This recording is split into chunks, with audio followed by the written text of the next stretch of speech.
Hi, welcome to AAC Innovations. I'm Cheryl Livingston, and this is my co-producer, Laura Hayes.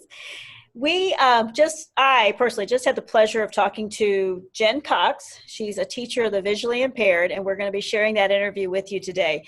Jen is coming to us as a newbie at SSD, but she's got lots of experience. She worked at Delta Gamma and with all ages of children, young children, and now she's got school-age children. So she's bringing wide variety of experience and expertise to us, and I'm sure you're going to enjoy this interview because it's just, she gets into stuff that I personally hadn't thought about a few years ago. Laura, have you had a lot of kids on your caseload that have had vision issues as well as are helping them with their communication?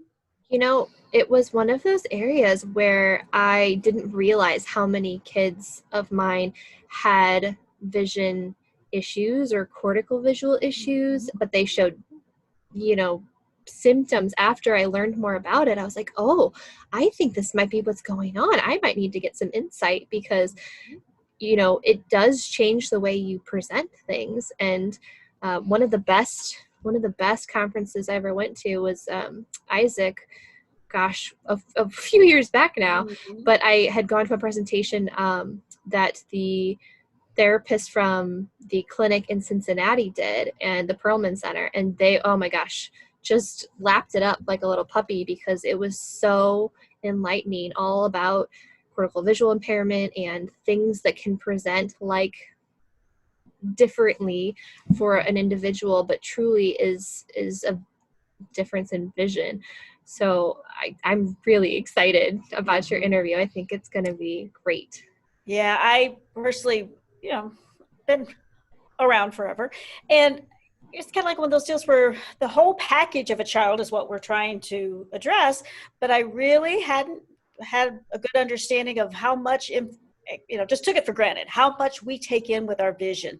So our students that either their vision isn't supporting them at the optic level, their eyes aren't working like they should, or at the brain level, which is what cortical vision impairment is, I just, hadn't put all that together. So for my continuing ed, for my, plus 30 that I was working on this last couple of years, that's what I studied, was blind and low vision. And I found it so interesting and definitely want to explore, even more as I learn about my kiddos. So that's what I was really excited about talking to Jen and just realizing there's so much more that we can do.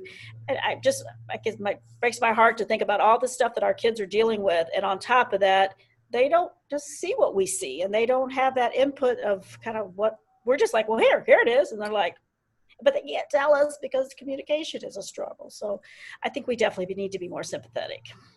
Well, and I realized too that I had kind of fallen into some pitfalls of pushing vision and switching things around on them and not thinking about their preferred visual field, and just some very basic things that I've learned through these continuing education opportunities, just learning about how I can support them better, not just in vision, but also supporting other channels to receive information, auditory, kinesthetic, things like that, how I can set up the environment so they can be successful. So I'm sure the interview has all of that good stuff and more. And then interestingly, my fun find this week was I had stumbled across some cortical visual impairment videos on YouTube. And so I just wanted to share real fast what that can look like. It's from Alyssa, and I think it's DeSousa or DeSousa. She has a channel, and they're really, really great. So she's got some, if you're doing a lesson on outer space, if you're doing Brown Bear for my friends who like that, or the Gingerbread Man, that's a classic. But what I love about them is that they're CVI friendly, so they're going to have less on the screen than that would take away and from those images you want the kiddo to focus on.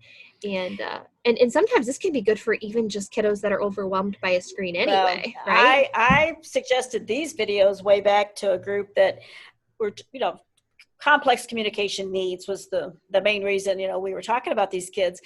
Of course, I think vision probably is a part of it, but sometimes that's not always diagnosed. So I don't think sometimes we have that in the charts or in their IEPs, but we could I think we should assume that they need our help. So, but I love the fact that they were slower paced and they were simplified. So I talked about just letting them watch it as just a kind of a chill kind of a thing. So whatever information they're taking in is good, but yet it can be not so overwhelming with the stimulus and stuff. From what I was reading earlier, this lady that is creating these and sharing these has a son that has vision impairment. So she does, I'm sure he's getting to be her test run and make sure that he is enjoying them. But yeah, she's keeps adding. There's always new ones. Yeah, and it was interesting because I had created a few on Google Slides just as activities to kind of go along with some literacy activities, like the Very Hungry Caterpillar, and just, trying to simplify it for kiddos that would benefit from that.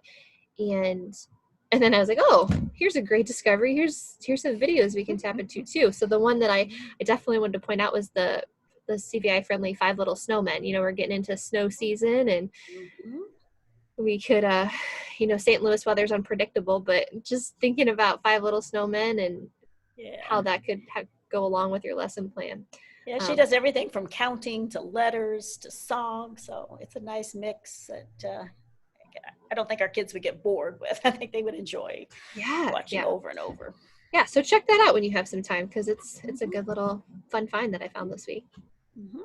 But Cheryl, the better find this week is that you got to interview Jen. Yeah, I found Jen Cox. She, again, gracious to spend some time with us, and appreciate her sharing. So let's check it out and see what all we learned from Jen.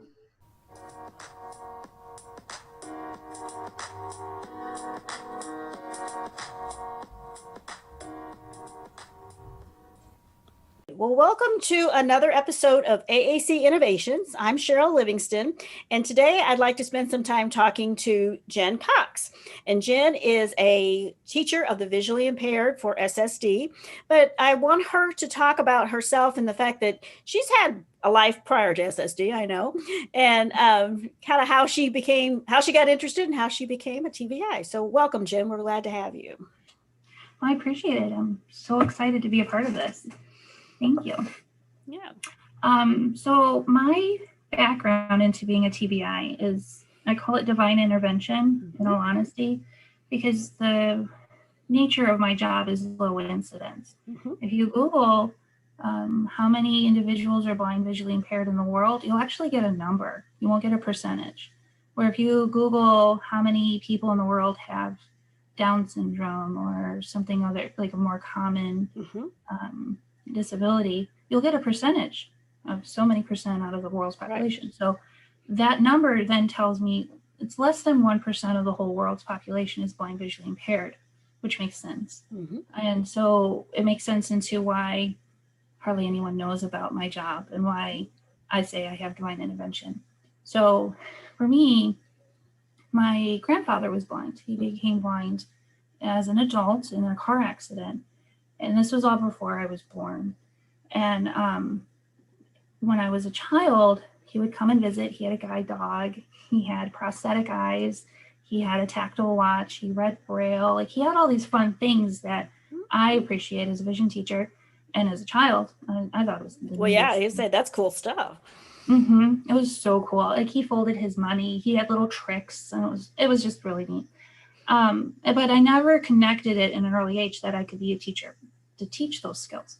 I just assumed he was blind. He knew how to do it because that's my experience. So then as I was going through school, I really was interested in education. And so when it came time to pick your major and go to college, I picked special ed. And I was fortunate that the college I went to had 3 sequences you can choose from. You can do the traditional behavior learning, like learning disabilities, kind of like our SPED teachers we know and love.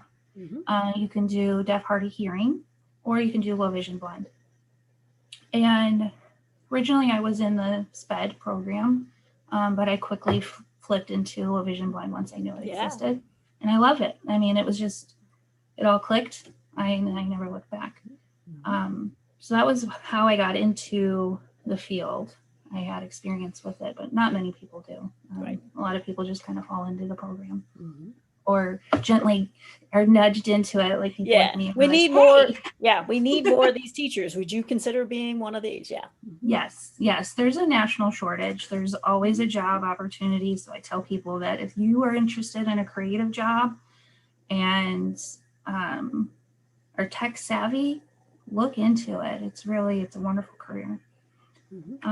So yeah, that's how I got into it. And then when I graduated in 2008, I taught in a really small school district in Southern Illinois.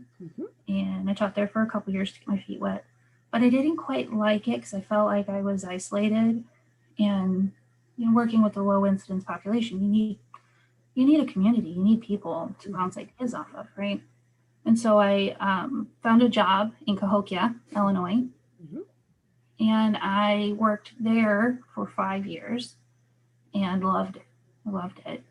But shortly I had my daughter, and I was craving a little bit more, like professionally. I wanted to grow. I wanted to be this powerful person for my daughter to look up to.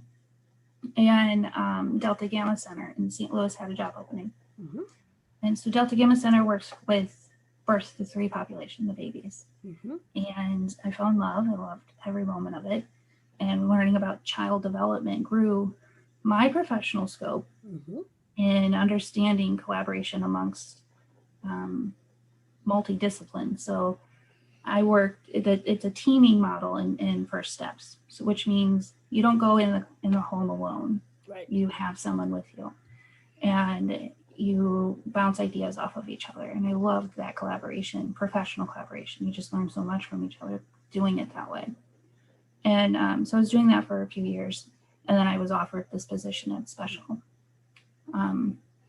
And they created the position mid-year, and they said, Jen Cox, we want you. Because I had the school background, and I also had that development component to it as well. And it worked. And I started in 2019, February 2019. Okay. At Special. Cool. Well, I'm so glad we have you.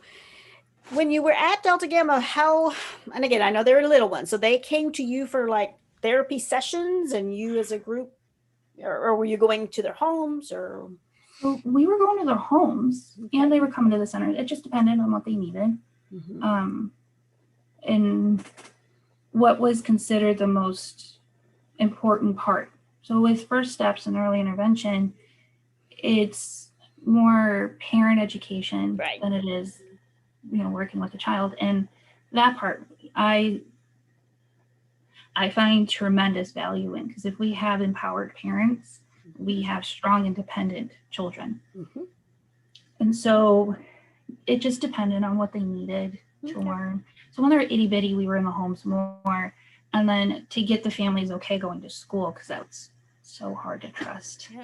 Yes. So hard to trust. And early childhood programs and. Yeah. So we would then say, come to Delta Gamma Center. We have a therapy room. We have swings and fun things, and we can get them just to go into a new building, but still comfortable and familiar to the family. So that's how we did both, I guess. Okay. Yeah.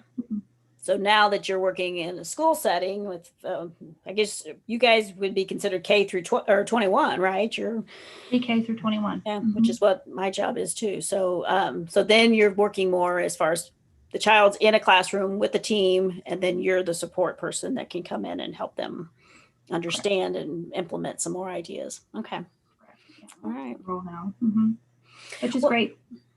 Yeah. So as far as, and I appreciate that all of your students are different, and I appreciate that all of your students, when we talk low vision, that's again a huge range of what could be going on. So in general, what do you wish everybody knew about supporting students on your caseload? That they are very capable, and we need to allow them time. The thing with vision, and I try to explain this, no matter who I walk into, it's just low vision to blind, severe, profound to gifted, anyone. Right. Is we, as a person, visually impaired or not, we use our vision for communication. We use our vision for, I think the percentage is like 80% plus of how we take in information. Right. So when we give them objects as babies, and this is just development in general, not vision, you know, they form their opinions on it, they drop it, they eat it, they do all kinds of stuff, right? Our vision kids need more time in that. Mm-hmm. And so I tell everyone, do not rush that process. Do not rush that process. If they are in that concrete phase, it's best to keep them in that concrete phase until they understand perspective, they understand comparative thought. And once they get those things, then we can move on to a picture representation of the said object, which we probably can get into a whole thing about making sure things stay consistent, right? And but that's my big deal. I tell them, I'm like, do not rush this. Okay. I know, like, you want them to come in and say they're preschool kids, they need pictures, right? We got to learn literacy. This is great. Let's do it. Let's do it. No. Okay. So that's my soapbox on that one. Yeah, no, and that's, I agree with you totally in the fact that I find we have a tendency to be, well, he's a kindergartner, he should be, and it's like, but developmentally he hasn't had the chance to get through all of that, and us just talking about it isn't enough. We, you know, it's I worry that sometimes we assume our kids just, I don't know, they're born with the ability to take everything we say and they know exactly what it means and what it should be, and it's like, no, give them time. They do need the time. They need the time to understand what it means to them. You know, the thing with it is we take for granted that we have that incidental learning. We sit and we watch our parents open up a refrigerator and we know milk comes from the refrigerator. Our vision kids do not know that. It just somehow appeared in something that was offered to them to consume. It wasn't, how did it get there? Right. Correct. They may not even know that they drink from a cup. That word, cup, what does that mean to me? How does this relate to my body? How does that relate to what I need? And so that's why I say we stay in that object representations phase a little bit longer than comfortable for a traditional kid, but it's best for future development and future progress. You know, you'll see the kids that follow the parents and the teachers that follow my suggestion. They'll, in early childhood, we stay in that concrete phase. Once they get to kindergarten, we're ready for pictures. We're ready to rock and roll. And versus the people that are trying to force that development along because that's what we're supposed to do. Right. Then we see a little less progress. Okay. Yeah. And I would imagine the frustration that the students feeling too. They come into school already frustrated because it's been overwhelming, or it's been, you know, just too much input and not enough time to really take it all in. Correct. Yeah. So what do you feel are some misconceptions that people have about working with students that have issues with their vision? That they're hard of hearing as well. Okay. They're not. They hear really well. They may not answer you because they'll go in their own world. You know, we'll veg out. We'll look at something if we're processing things or we're, you know, tuning something out. They do the same thing. It just looks different. So you do not need to talk louder, slower to them. That's not a guarantee. Now, some kids, yes. Yeah. They need that. It could be that they need that, but yeah. But it's not a guarantee every child. For me, my job, I say, hey, I'm a teacher for the visually impaired. And then I get so you know sign language. And it's so funny because like my deaf, hard of hearing teacher friends, they'll say, yeah, I'm a teacher for the deaf and hard of hearing. They're like, oh, so you know Braille. Braille, yeah. Yeah, no, you mix them, right? Flip it around. So those are like the biggest ones that I have to like address at the very beginning. I do know sign language, but that's because I'm a nerd and I like it. And I was gonna say you chose to learn it, yeah. I chose to learn it, but I don't teach it to my students. I teach tactile. I teach hearing discrimination. I teach compensatory skills for vision, right? Which you use your eyes for, right? And deaf, hard of hearing does for their community. Two different. And that's the wonderful thing about working for SSDs. We have all these professionals, but you're right. You have to call the right one. So speaking of that, how do people how would a student be on your caseload? How do they get your support? So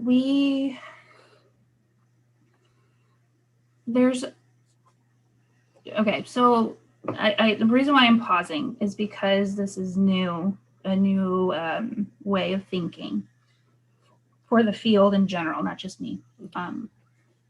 So originally we had in the state of Missouri some qualifying criteria. They had to be 20/70 corrected, so the acuity 20/70. Right. So you hear that 20/20 vision. Mm-hmm. So 20/20 you can see perfectly. 20/70 is what a typical person sees at 70 feet, you see at 20 feet. Mm-hmm. Mm-hmm. So the higher that number is, the more visually impaired you are. Mm-hmm. So it's the lowest we would take.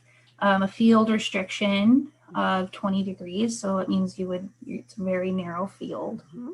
in any area. Obviously, if you're blind, mm-hmm. Legally blind, those types of things. Well, the federal government came back, OSEP, and said, no, you can't have those. That's too limiting. And so now we go by the guidelines, the federal guidelines of vision impacting the ability to learn. Oh, okay. And so what we do is a functional vision assessment, and we see their functional vision. Is it their vision? Are they visually not able to access their schoolwork? What can I do to help them? Okay. So that's how they would qualify now. Okay. I'm excited that they expanded. Are you? Do you? I think it's great. Okay. I'm an outlier. There's a lot of us that are very, very rooted in tradition. Mm-hmm. Mm-hmm. And that's been hard for them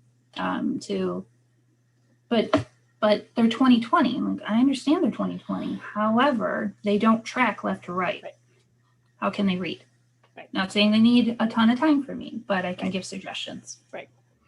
And that's what I know we'll get more into the AAC kids that we share, but that's what I would find as far as I know there's a lot of students that I support that they can't get an accurate test. They can't get an accurate reading on what their vision is, but I know it's impacting their lives just by watching, what's going on, especially cortical visual impairment, things like that, that I think we need to have more support for those kids because there's things we do know, things we can do that it just hasn't been universal up until this time. I think the understanding of CVI is growing, but then I also now see that you guys maybe can be a little more involved with that too. Yes, you're right in that. So just a quick thing. CVI is one of my things I love and am very interested in. In the world of vision, CVI is in its infancy stages of learning. Okay. So the process of vision, your eye, your optic nerve, your brain. And for the longest time, the vision field just looked at your eye and the optic nerve. That was it. The brain was its own thing, and that's what special ed teachers dealt with. We didn't. Nope. No, thank you. Well, through research and time and an understanding of the vision process, that brain piece is critical in the ability to see. Eyes just see light, color, motion. That's it. Our brain interprets what that light, color, and motion means. And so a cortical visual impairment in the 80s, so as long as I've been alive, 35 years, is when they started researching this. Comparing it to an ocular impairment like a retinal disease, which we've known for hundreds of years. So the data is still in the process and the support from the visual field, from the field of vision, I guess, is new. It is really, really new. And I find it fascinating. And it can also be a specialty within itself, right? Yes, and I think it will be eventually. I think it will be too, because I see it as being, just again, you could get so deep into what you could be doing that you could specialize in that and have a huge amount of people that you're working with. So yeah. It's moving in that direction. Yeah, absolutely. The people I know that are in higher ed, that's definitely moving that way. I remember I listened to a record or video or something, I don't know, and I was kind of studying some of the CVI stuff myself, and it was an adult, who was able to describe And it, I've got her challenges were, unique for her, but she could describe what it felt like to walk into like a restaurant and not be able to find somebody that she was looking for, and how that she would be very, just the way the lights were coming in, or the way that things were, it was just unique it made me feel more aware of what that must feel like for our kids then, who can't describe all that. So I think it's very interesting. And I do feel like a lot of the students I support, it's something that we need to be definitely aware of, but I think there's so much we could do to help them. And is it, again, just in general, everything you do is going to be an asset. It's never going to be a detriment to try with a kid, right? I mean, I don't see us hurting our kids by trying things. No, it's not going to harm them. The things that would work for kids that have CVI would work for any child. It's the research behind it is just the vision component, the vision processing development. There's times it's stalled in a certain developmental phase.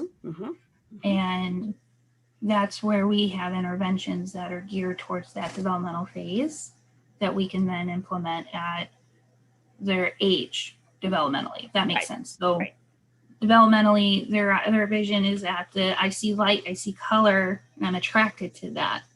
Like infants, they're really attracted to light, shiny things. They don't see detail yet.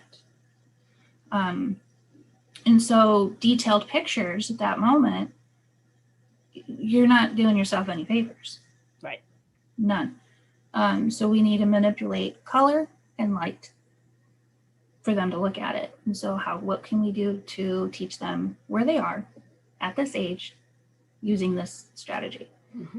So that's the biggest thing that I've gotten out of CVI and this research that I've come up with, and how it makes sense in my brain in helping new teachers. So if I say to them developmentally, like, this is where they are, I don't say developmentally, I should say what I do say in my head. I say developmentally, this is where we are.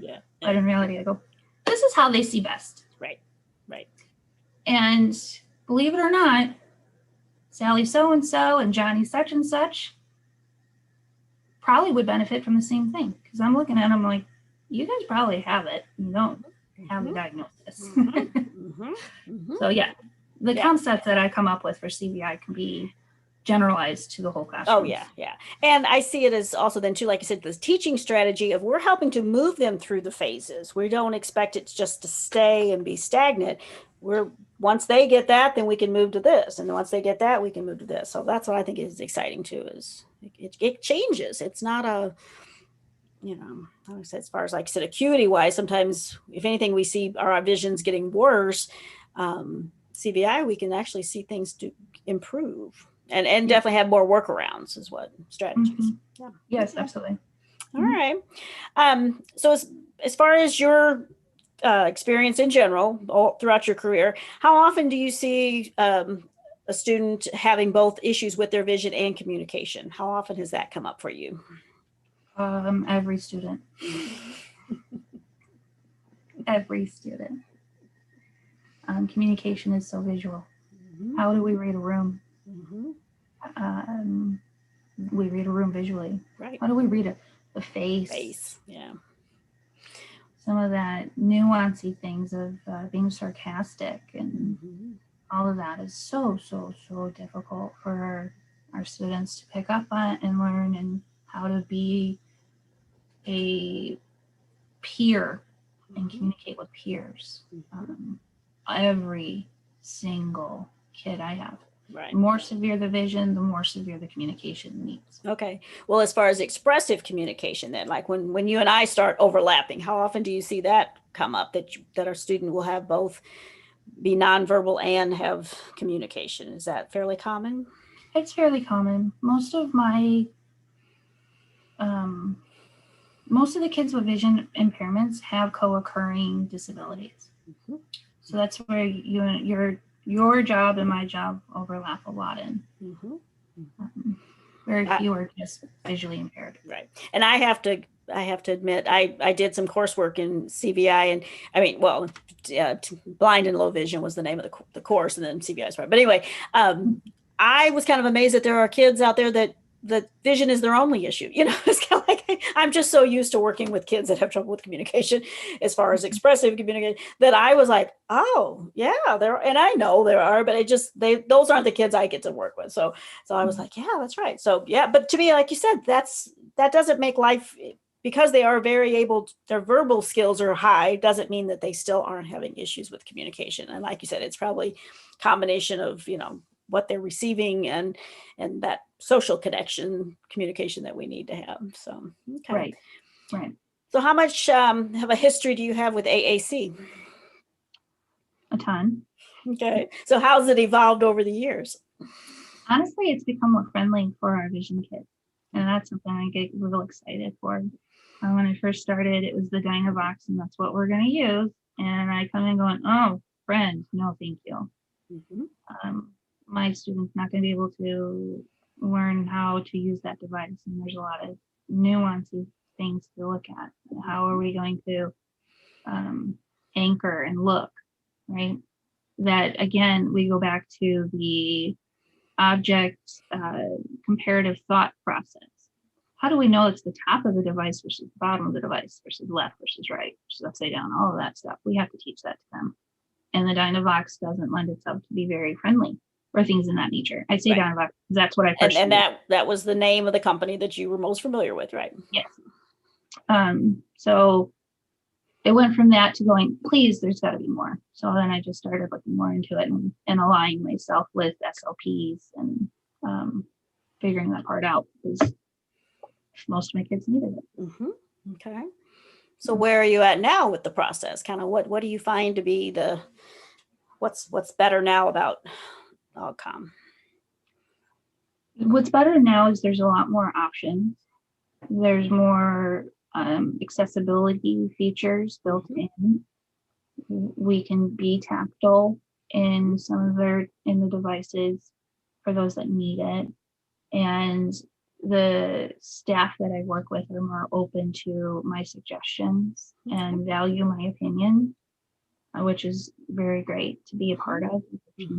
I'm there as a thinking partner. I'm not there to tell you what to do. So that part to me is the best. The tech is super cool to just see how it's used. I like, what I do is I tell whomever's teaching the device, whether it's an Alcom facilitator or SLP, I say, show me how to do this. Just perfect scenario. I want to see how it is. Okay. Because I can then adapt it for my student. I just need to know, perfect scenario, how does this work? Okay. That's super important for me. Okay. So if you were starting off with a brand new student, somebody you were just meeting for the first time, and we were going to share that student as far as we knew they needed to have communication support as well as support with vision, what kinds of things would you, and again, we won't put the student's situation into it as far as their personal needs, but in general, what would you be looking for as far as getting started? What kinds of stuff do you feel like is important? I would look at where are they in that object to picture representation to abstract thought process. I fall back on that a lot. Where are they in that? And then I work with the Alcom person and say, okay, well, they're still very much in the object permanence. What can we do about that? I know that we want to use a device. I understand the needs. I understand the parents want them to speak. They're craving to hear their child's voice. What can we do with that? And then I approach it in that capacity. And then I do a lot of coach reading. I'm a very busy person, even though I get some slack from my people, but I think coach reading is the best. It is. when you're learning an individual. So, instead of calling you up saying, hey, Jen, XYZ, I don't know what you mean by that. Right. So language-wise, do you find there's a difference in the type of, I'll say we're doing a voice output system. What should be on that voice output system? Do you feel there's any difference between your kindergartner has the vision issue versus my kindergartner that has a considered good, within normal limits vision? Well, what I tell people is I don't have an opinion on what words are used. Okay. My opinion is on the consistency of which we use them. Mhm. So if we label a cup, then that's what it is. It's not a drinking cup. It's not a sippy cup. It's a cup. Okay. All right. All right. That's what I care about. I don't anything else. Have fun. Well, we were talking about one of our students, and I remember, you were. It was helpful because you were like, he needs to know physically, like you said, a top and bottom and right and left, anchoring himself so that it wasn't just a matter of, and again, vision wasn't supporting him at all. So he needed to have strategies that we needed to be consistent with. Correct. Yeah. And then that's what I'll work on with them. And then I align my goals into that. Okay. So this kid that you were thinking of, the goal that I have is a goal I use with most of my students that are going in that Braille reading sequence is how we can anchor. And what I'm showing is my hands together, flat. So all like my fingers are showing, my thumbs are pressed together, because that's kind of the proper Braille reading technique. So I use it as a cue for my brain. Anyway, so what we do is we anchor. We have one hand that I say stays at home, and then the other hand that goes to work on a device. Because if we have both hands, we could get lost easily. And I teach my kids to start off with tracking 6 inches or like up to 6 inches, and then 6 inches or longer. Because if we go through a device, it's about a foot, sometimes wide. Around that, yeah. A newer device, like if it's a 4-cell. Especially with something with a key guard that they can kind of feel that there's holes that they're pressing into. Correct. And so that's when I'm like, okay, well, if we go up to a foot, and for me on a page, that'll cover, books, literacy, and it'll also cover an assistive tech of any kind. And so I start there. And I tell my people, I'm like, the outsides are going to be your best friend. Those are going to be the high frequency words that you really want to target. The inside ones are going to be the fun words that are highly motivating. That we'll work a little harder to get to. Huh? We're going to work really hard. Like, I want a break. I need a snack. Go away. Go away. Leave me alone. All that stuff is like, they like to tell us. yeah. No, that's the motivation. Yes. Yeah. Okay. Yeah. All right. No, and that's to say, I think that's so helpful because as an all-con facilitator, speech pathologist, I see what's on there, but I wasn't taught. And again, I'm old, so CVI wasn't even created back when I was in school. So anyway, it's just give me those ideas because that's very helpful. And I should be using that.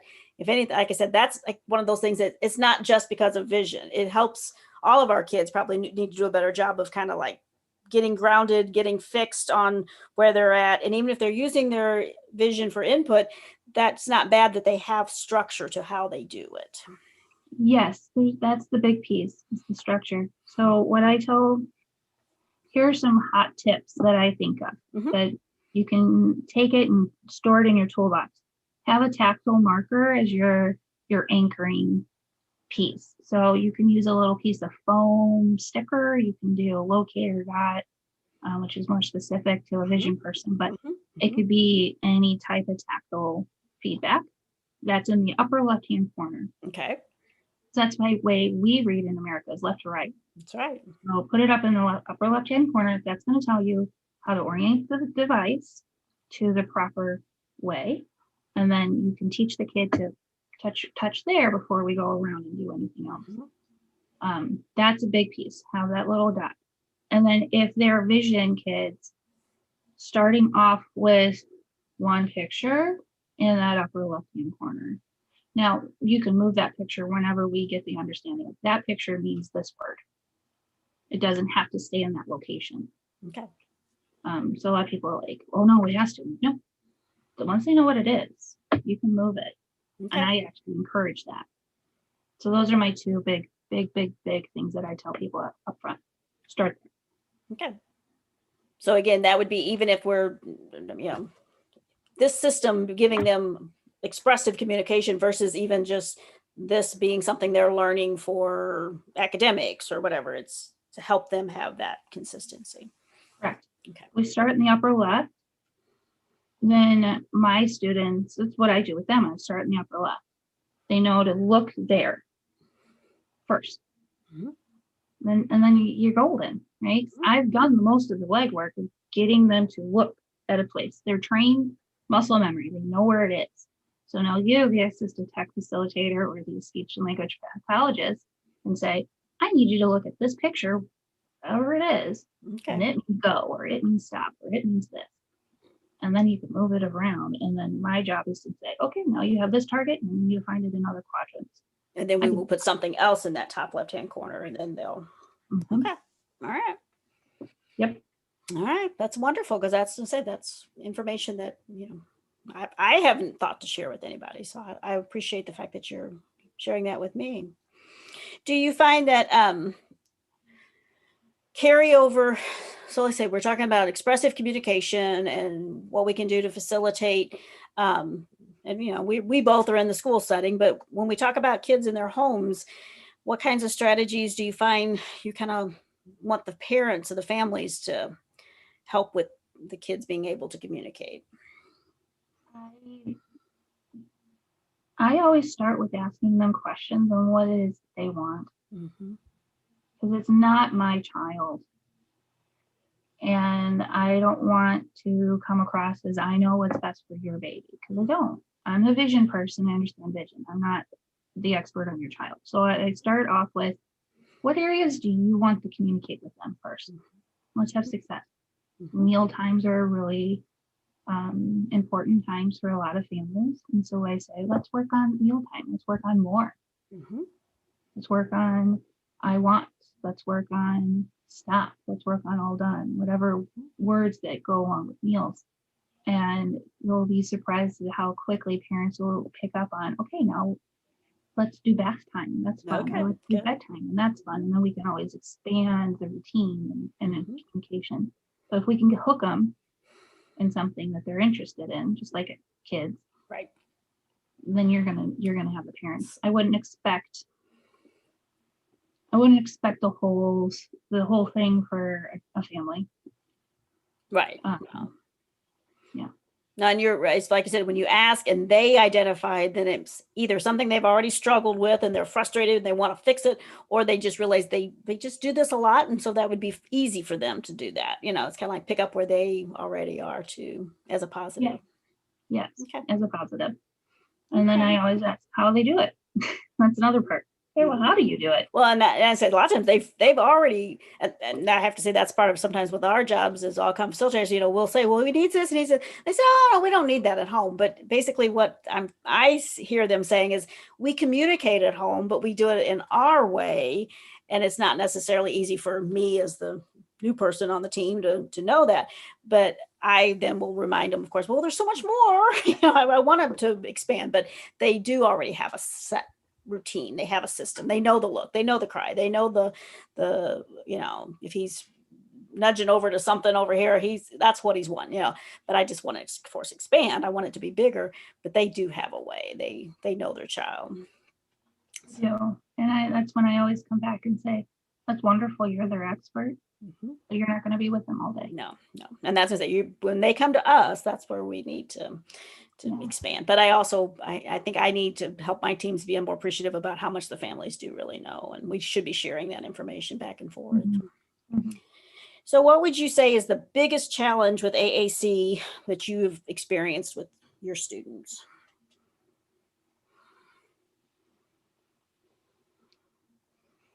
It's when there's multiple people involved, meaning we have our school team and then we have outside therapists.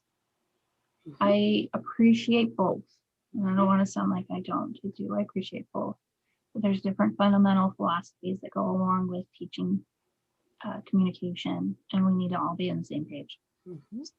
I think that's for every child. And I'm here to be a strong advocate for my vision kids, especially for them. Mm-hmm. And that's my biggest challenge, is navigating that without sounding negative on any one group. I'm not negative on any one group. And you were the other side. Before, when you were Delta Gamma, you were that private and I don't know how much school wise you guys were overlapping, but that's, yeah, you've been there. You know what that feels like to be the other side of the equation. Yeah.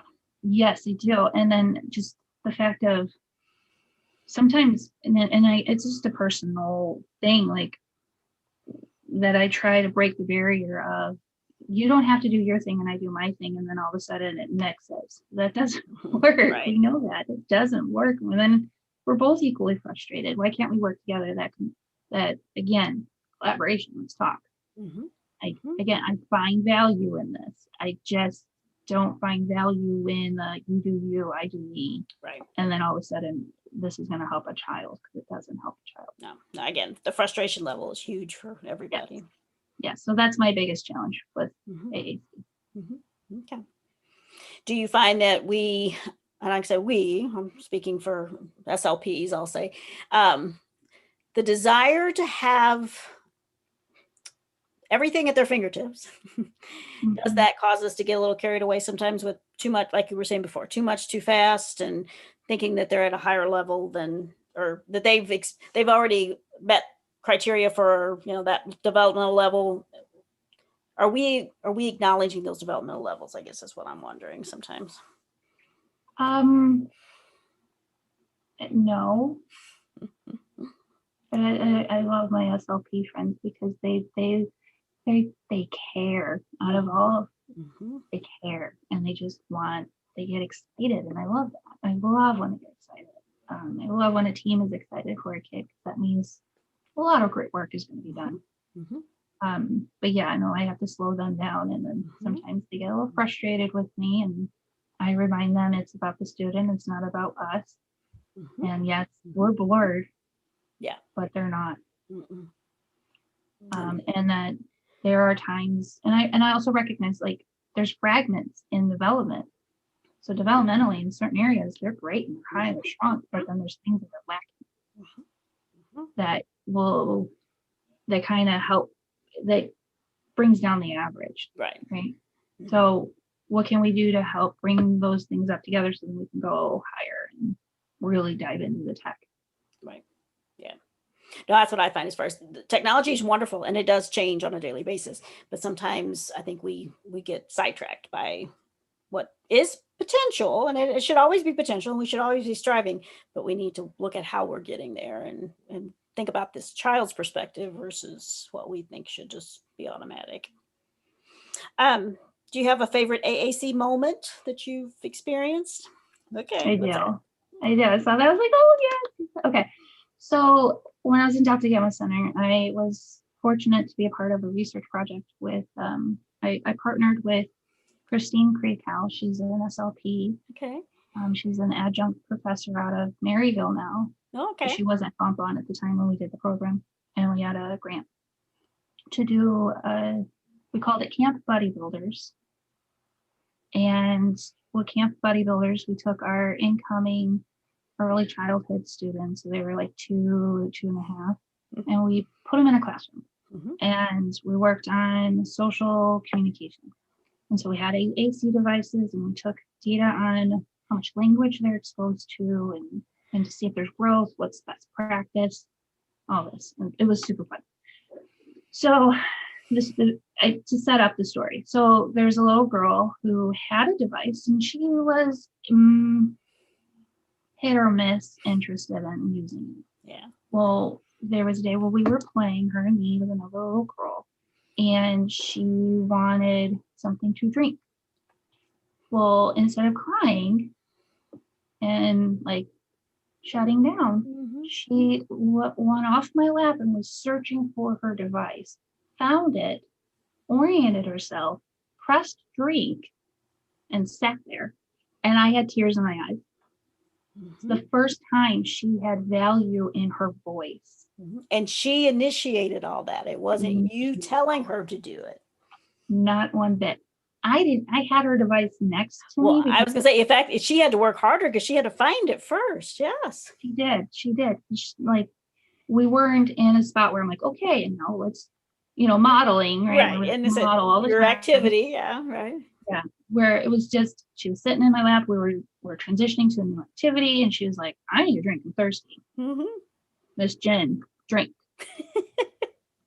I had tears in my eyes. I'm like, okay. How many drinks do you need? I'll do. I'll give you all of them. Here. Thank you. Yeah, so that was my favorite. Cool. That was my favorite. I still get goosebumps thinking about it. Just like the Yes. fact that she found value, that much Yes. value in her voice. Yes. So, Yeah, and again, like I said, I put a whole lot of stock in that. She took it on herself. She initiated. It was not going along with just something you had said. It wasn't just a random. She just started hitting everything she knew, and then, like I said, she waited then for you to respond. I mean, she did her half. What are you going to do? Yeah.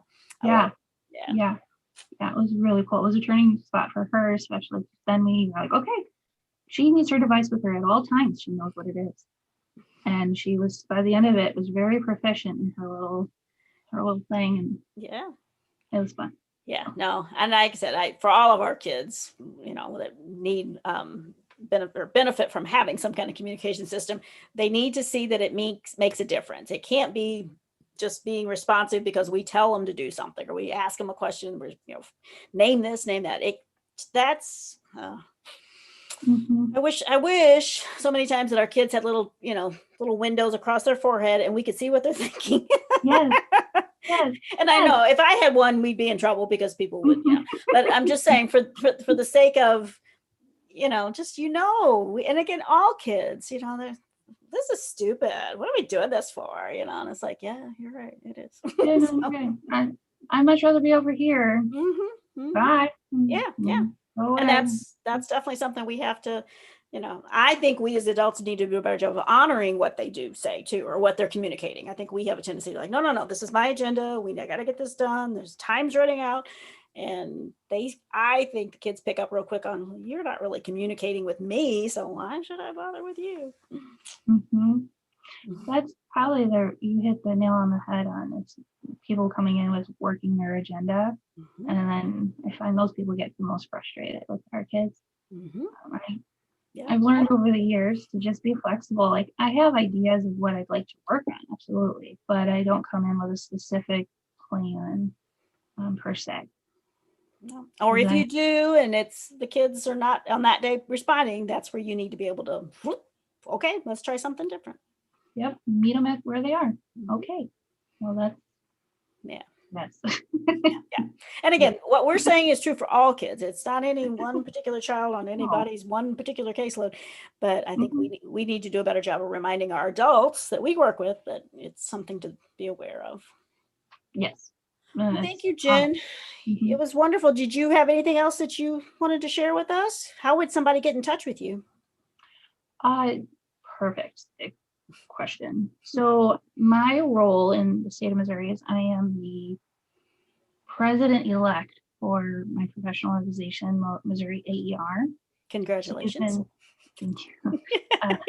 It's kind of one of those things you got roped into, right? It was, yes. And so what I do is I'll do professional development and present on topics related to vision to whomever. My scope is for those that are not in the field of vision, because I'd like to just spread the knowledge.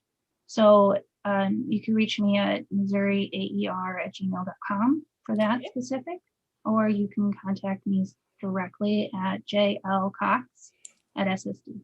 Okay, no, that's wonderful. Yeah, No, I like I said, I didn't even know about your affiliation or president-elect status.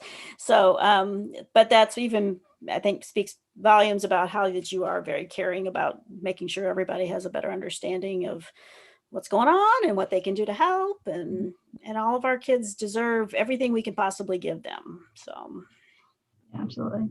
So yes, either one, feel free to reach out. We'll do what we can. We did a CBI training last fall. We're working on something for occupational therapists coming up. Wonderful. All right. Well, thank you so much. Thank you for spending some time with us, and we will talk to you again soon. Thank you. All right. I'm Cheryl Livingston. That's Jen Cox, and we are going to say see you later, and hopefully you guys are having a good day. Thanks.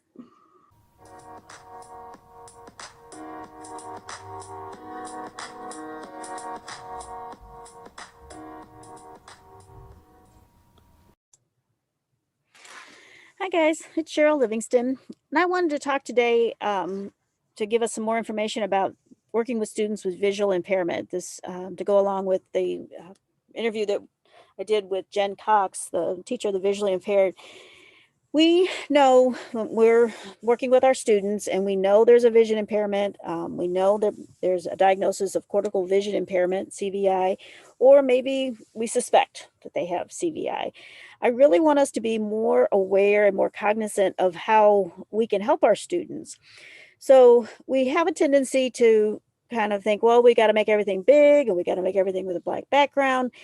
And that may be very helpful, but it also may be something else would be of more help. So I wanted just to kind of run through some ideas and then look at some systems that have VI supports already built in that we can take advantage of. So these are just some graphics I borrowed from a Linda Burkhart presentation that she did several years ago. And I just thought it was a nice way to quickly have everything on a couple screens, pretty easy for you to follow. The very first one, the top left-hand corner, is looking at what we consider high contrast symbols on a black background. So, again, could be very easy for our students, definitely an option.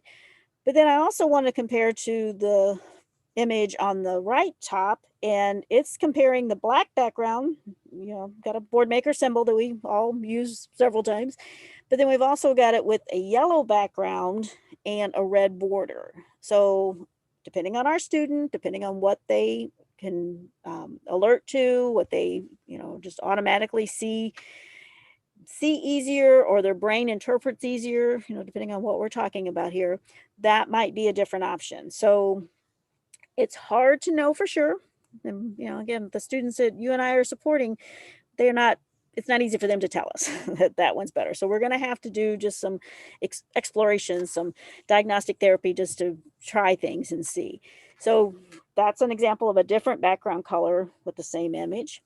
We talk about photos, and this bottom left-hand corner is showing a toy. Maybe it's their favorite toy, and yeah, that would be a cool photo to have, but also being aware of the complexity of that photo.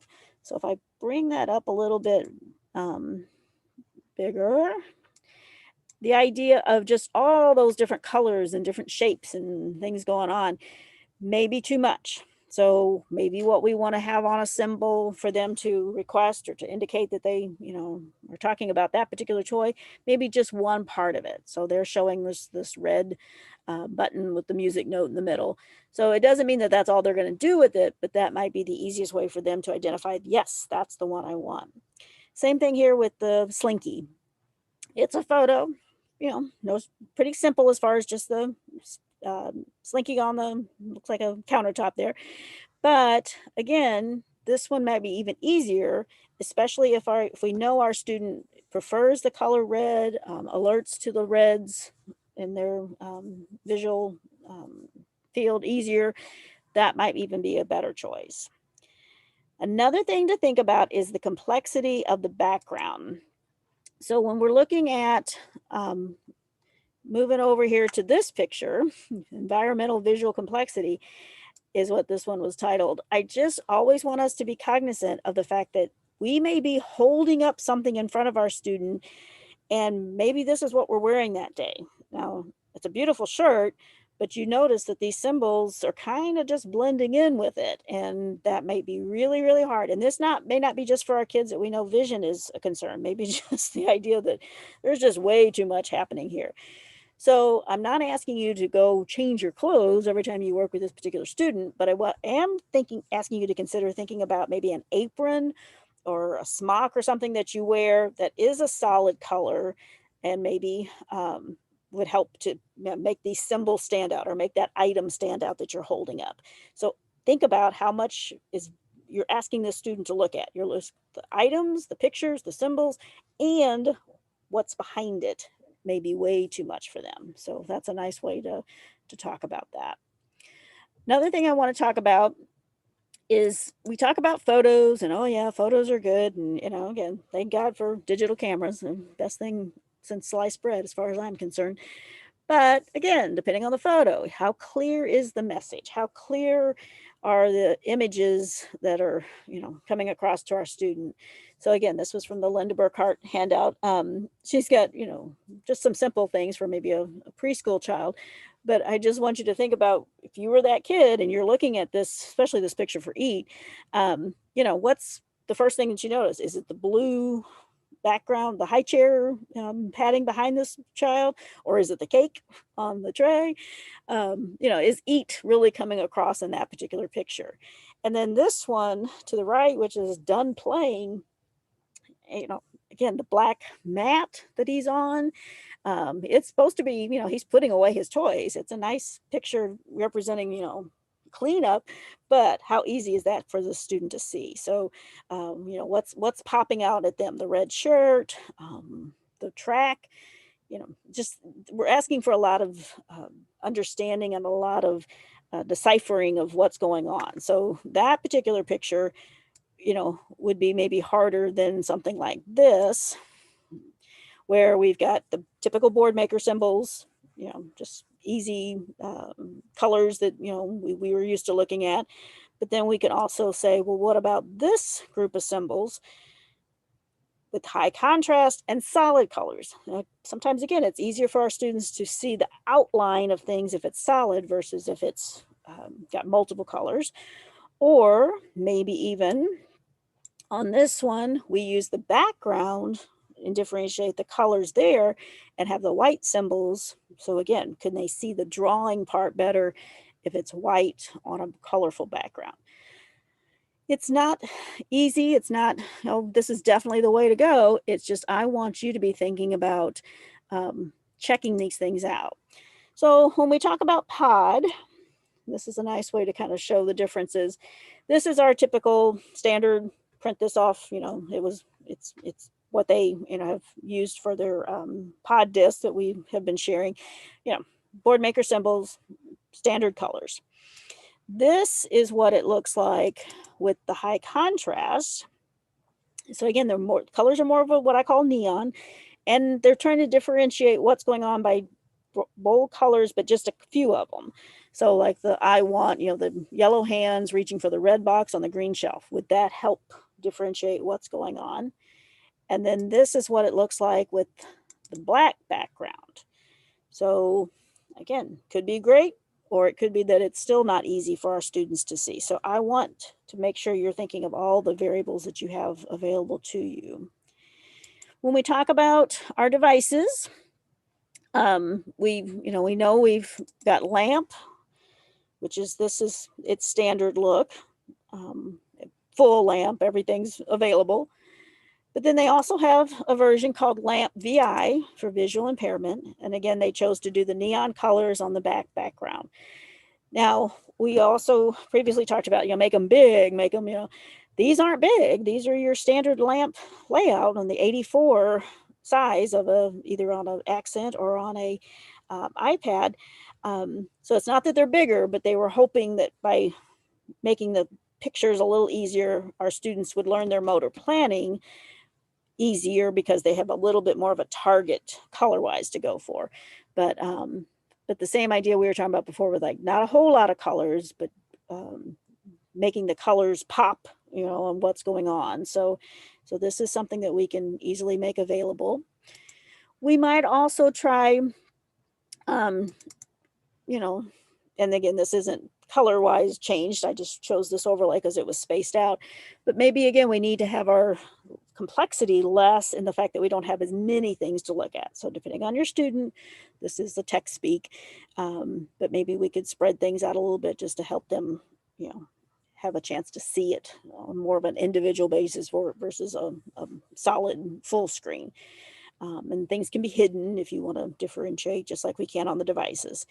So it's a combination of, different variables, different things that you find through testing. And again, I'm not talking formal testing. I'm talking just in the moment. We'll try this one and see, do they look at it longer? Do they reach for it? Things like that. Let's go to our AAC site that we have new this year. And I'm going to our AAC activity repository and pull up I'm going to start with this one. Pull up an activity that Laura Hayes did, comparing or, offering two different ways that you might use this. So here's our hungry caterpillar that she put together. And again, this is your typical, this is everything's colorful and there's a lot of details. I just kind of want to flip through a few of these slides just so you can watch him eat the strawberries. And then he's going to eat the oranges.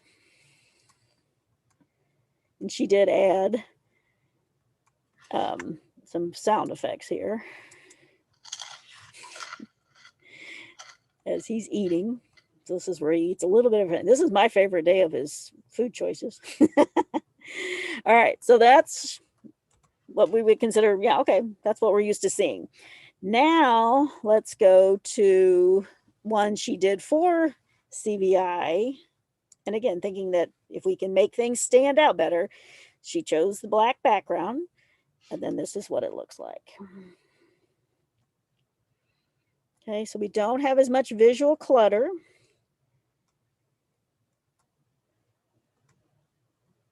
And it's just that much easier for our students. And again, I'm going to let him chomp away here on his strawberries. So we have shared with you some videos that are on YouTube, and that's the same idea with them as they, simple, highlighting the edges of the images, with red to, maybe, again, make it easier for them to see the outlines of things. So here's my favorite day too. So definitely something that I want us to always be thinking about and exploring options, because not only is their vision a huge part of their day, and it's something that we know affects all of their learning. So what can we do to help? And some of our students, their visions change. So we need to make sure we're aware of all the details that we can help us as far as the changes that they're experiencing.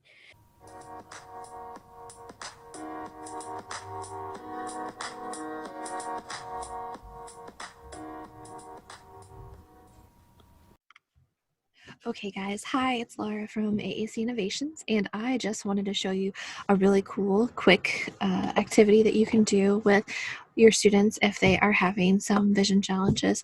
I found a easy, quick little black box for storage, and many of the resources out there talk about contrast and visual contrast for students, but these are nice because you can just keep everything in here when you're not using them.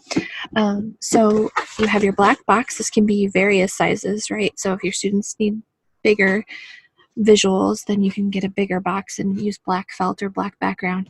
And then you can place your objects inside the box. You can also have Velcro in here so that they can adhere. But then the really cool little toy / activity that I found is this simple ultralight magic wand, and it's really cool. It's just 3 and up, but it does come, there's batteries, so if you need to, comes with batteries, but you can replace them. I believe I found this one on Amazon for less than $10, but it's called Ultralight Magical Wand with Sound and Flashlight. And what's neat is that it actually lights up and makes a little sound. I don't know if you can hear that, but anytime you are using this, you can highlight the background of your black box with your magic wand and have the audio feedback so that your students can get both forms of feedback when you're doing the activity. This is great not only for students with visual issues, but just engagement, making magic happen, and just kind of bringing attention to something that you want them to visually regard. So you can use this with the activity. You can use this with trying to bring someone's attention to eye contact. You can use this with someone who you might need to bring their attention back to their device or a certain target vocabulary word. But definitely something you could use for students with vision issues because it has multiple forms of feedback. They can also hold it. It has a small little button here which is used to activate it. But it's called Ultralight Magical Wand with Sound and Flashlight from This one's from Decini. I know there's a couple brands out there. But in using that in conjunction with your black boxes and your high contrast visual pictures, I've got a few other just objects in here that you can put, swap them out. There's a little, again, tactile caterpillar that we could also feel. High contrast in here. There's a little M&M that I have from Christmas. High contrast, and obviously always your Duplos or your Legos can go in here. So you can show the object. You can have the magical wand that goes on top of your objects and brings attention to that within your background. So that's our fun little activity for this week. I hope you liked it. If you have any feedback, let us know.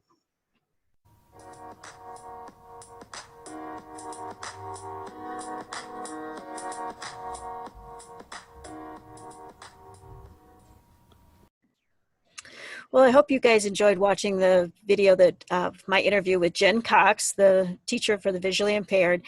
I learned so much during that time. She was just a wealth of information about not only, just practical common sense stuff. She was pulling up all kinds of information that I just had never thought about as far as physical, giving them more information about where their hands are, where they're the physical about the device. And we talked about, if you remember on the video, how that's stuff that really applies to all of our kids, not just our kids that are with vision challenges. So I felt like that was a really good, it was good to tap into somebody who we don't get to see on a regular basis. So I felt like I learned a lot. Well, and it's kind of a running theme, right? We talk about these things that students might need individually, and then we talk about how we all benefit from them. I was telling someone earlier today about how it doesn't matter what I look at. If I have directions with visuals, I am way faster than if I have just printed directions. Mm-hmm. And so thinking about how we can make something benefit a student, yes, it's really important for the individualized instruction, but it's also just really important for our students in general. And can we make things more universal so that all students are benefiting and all staff are benefiting? Mm-hmm. So well, like you say, visuals, and I do better with landmarks, so that's my visual. But now Google Maps is giving us those, this restaurant is on this corner. So everybody's figured that out. We just need to promote it more. Right. How do we do that for our students who learn a little differently? And then, we really hope that you got a lot out of those resources. I was so excited the first time I stumbled across those CVI friendly videos, and just, thinking differently of how we can create contrast on our vocabulary page sets, so that it doesn't necessarily mean that you have to increase the size. That's a big misnomer, right? That we have to increase the size. There's other adaptations we can do to support our students, like you said, just other modifications, other strategies that we can try. And then go ahead. I was saying, just getting to know your student better too. What do they seem to gravitate towards? I think we have a tendency to be kind of rigid on, well, you have to do this, this, and this. It's like, well, that may work for this kid, but this other kid does better when there's a tactile, reference to it. There's even a different color background. We know when you go to a site that allows you to change the background for somebody that's vision challenges, there's all kinds of colors, and some people do better with one color than another. So I love the idea of us being a little more detective work about how we're approaching it. It takes time, but it's well worth it. Right. And you talk about websites. One of the great websites that I know you and I both have talked about and love is Perkins. And so I was just gonna, for those of you watching, I'm just gonna share my screen very quickly so you can see what that looks like. Because it is a great website that we really, really like to direct teams to. And those teams it's chock full of resources. So sometimes we are the house of all the knowledge of information where people go to, but sometimes we just curate the knowledge. And for this particular instance, we're curating, because if you go to perkins.org, or you can actually find this tab that is under CVI Hub, and so if you're listening, it's Perkins, PERKINSE learning.org.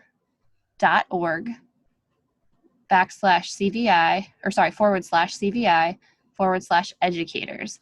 And that will take you to this page where it's a hub for educators. And it talks about upcoming professional development, which I know, Cheryl, you've done a few of these.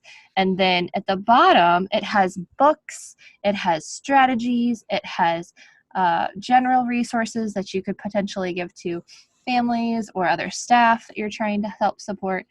But I really like some of the hands-on resources, and they've updated this, Cheryl. So even the Pinterest board and the hands-on activities includes some teletherapy resources, which is kind of nice. Yeah. So. Yeah, that's Perkins School for the Blind. So they've been in business for a long, long time. Wealth of knowledge, but like you said, it just keeps, they're sharing it new ways because of what we can do now with technology. So I consider them my gurus as far as learning more. And I think we just also always want to appreciate, guys, that again, admitting my faults here, you just kind of like, oh, visually impaired. Well, that means they can't see. And oh, there's so much more to vision than just, the acuity, which all of us have challenges with. I know mine is, changes every time I go to the eye doctor. But it's so much more about the understanding of what you see. So this cortical vision impairment that Jen and I talked about, it's like, yes, I wish I could read people's minds and know for sure how many of our kids are struggling, but I think a huge number, but yet they don't have official diagnosis. So don't let that stand in your way.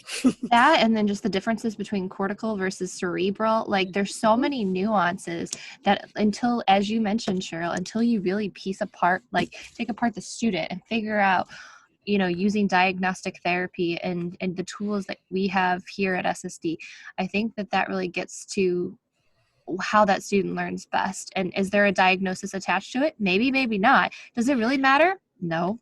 You just need to support the student in the way that they learn. And I know a lot of you guys out there are doing that. So keep it up and reach out to us if you have questions related to this podcast, or if you want to see us dive deeper or talk about something else in a future podcast. Let us know, comment, and we'll check you out next time. For AAC Innovations, I'm Laura Hayes. I'm Cheryl Livingston, behind my mask. Really, I am. Talk to you later. We'll catch you next time. Have a good one.